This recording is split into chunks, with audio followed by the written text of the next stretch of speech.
Hello students.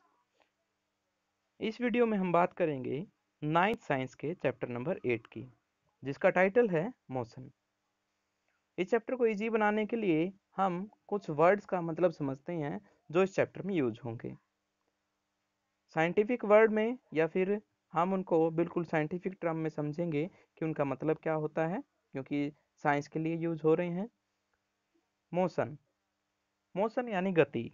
अगर कोई object observer के विद रिस्पेक्ट में, ऑब्जर्वर होता है किसी भी फिनोमेना को देखने वाला, ऑब्जर्व करने वाला पर्सन हो सकता है, कोई भी मशीन हो सकती है, कोई रोबोट हो सकता है।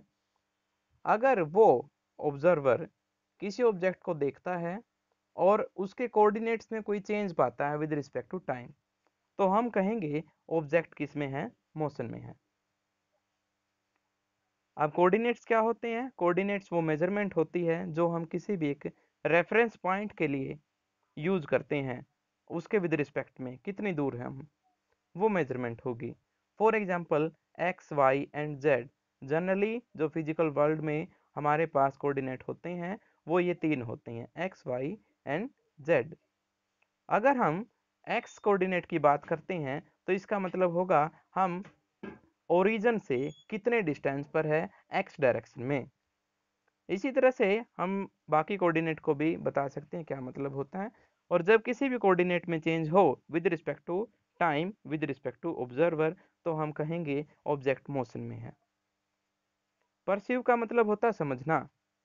हमें यह समझना पड़ेगा कि कोई भी ऑब्जेक्ट इस यूनिवर्स में ना तो पूरी तरह से रेस्ट की कंडीशन में है और ना ही पूरी तरह से मोशन की कंडीशन में है। यानी हम कह सकते हैं वो यूनिफॉर्म टाइप का मोशन एक रेगुलर वे में करता आ रहा है, और कुछ ऐसे एग्जाम्पल भी हैं जो नॉन यूनिफॉर्म है। तो इस तरह से हमें ये समझना होगा, rest and motion are the relative terms, only relative terms with respect to observer. उसके बाद थर्ड पॉइंट है स्टेशनरी।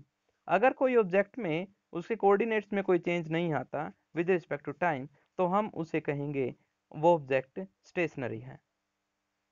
इरेटिक का मतलब होता है इन अनिश्चित, यानी कोई एक ऐसा ऑब्जेक्ट जिसकी कंडीशन या फिर सिचुएशंस को हम ठीक से ना बता पाएं, तो वो इरेटिक ऑब्जेक्ट कहलाएगा, अनिश्चित।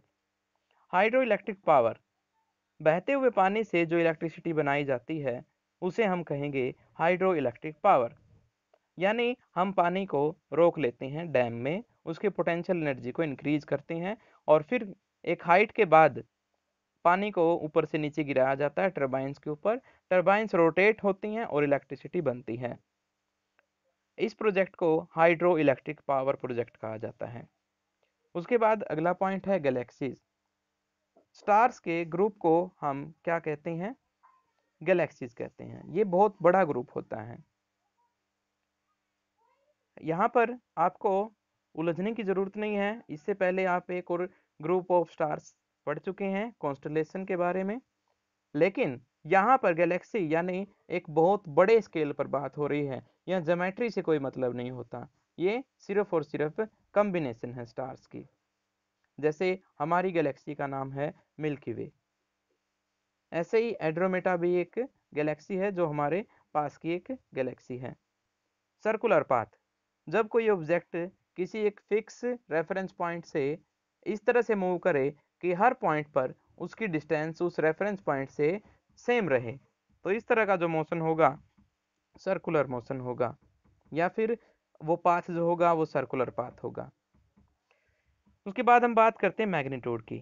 मैग्नीट्यूड होता है किसी भी फिजिकल क्वांटिटी को जब हम मेजर करते हैं तो उसको हम कुछ इस तरह से लिखते हैं। जैसे मैंने डिस्टेंस मेजर की, डिस्टेंस अगर मैं मेजर करता हूँ तो उसे मैं लिखूंगा जैसे फॉर एग्जांपल 5 मीटर। यहाँ पर जो 5 है वो न्यूमेरिकल वैल्यू है, और इसी न्यूमेरिकल वैल्यू को हम मैग्नीट्यूड कहते हैं। और m यहाँ पर यानी मीटर को रिप्रेजेंट कर रहा है, ये यूनिट है।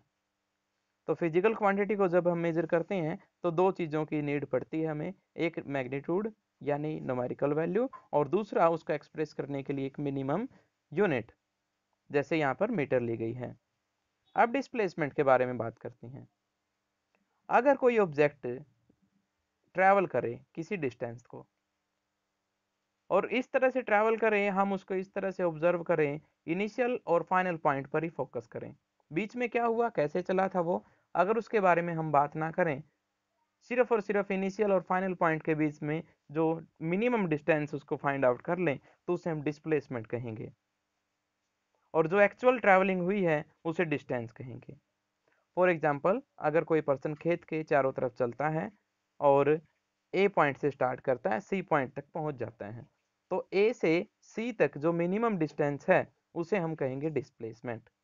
अब क्योंकि यहाँ पर डायरेक्शन मैटर करती है, ए से सी तक की या सी से ए तक की, उसे हम कहेंगे वेक्टर क्वांटिटी।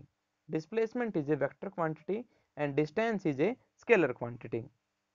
यूनिफॉर्म मोशन, कोई ऑब्जेक्ट जब इस तरह से चले कि वो किसी भी इंटरवल ऑफ टाइम के लिए, फिक्स इंटरवल ऑफ टाइम के लिए, अलग अलग दो इंटरवल अगर हम लें, दोनों में सेम ट्रेवल करें, तो यूनिफॉर्म मोशन होगा वो।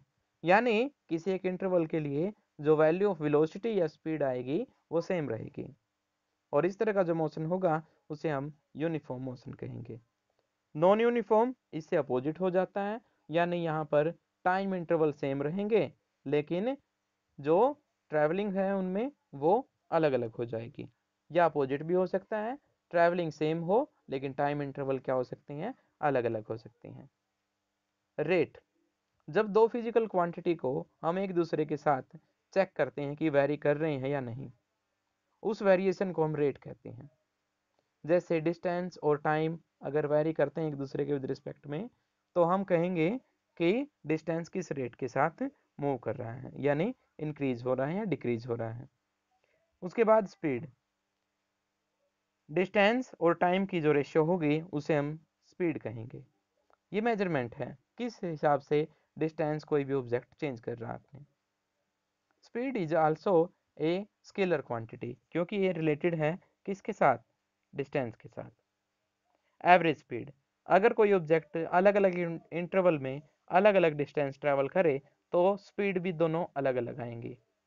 और अगर हमसे कोई पूछे कि अब आप बताओ स्पीड कितनी होगी, तो हमारे पास सिंपल सा आंसर होगा, टोटल डिस्टेंस निकालो और टोटल टाइम से उसको डिवाइड कर दो। ये होगी मीन या फिर एवरेज वैल्यू ऑफ स्पीड। ऐसे ही वेलोसिटी, जब कोई ऑब्जेक्ट इस तरह से ट्रैवल करे कि उसकी डायरेक्शन चेंज हो, तो वो स्पीड वेलोसिटी काउंट हो जाती है। तो वेलोसिटी यहाँ पर डिस्प्लेसमेंट के साथ रिलेटेड होती है, और इस तरह से हम इसकी कैलकुलेशन को भी वेक्टर कहेंगे। Okay, all the best. आज के लिए इतना ही। मुझे उम्मीद है आपको समझ में आया होगा, बाकी हम कंटिन्यू कल करेंगे। ओके।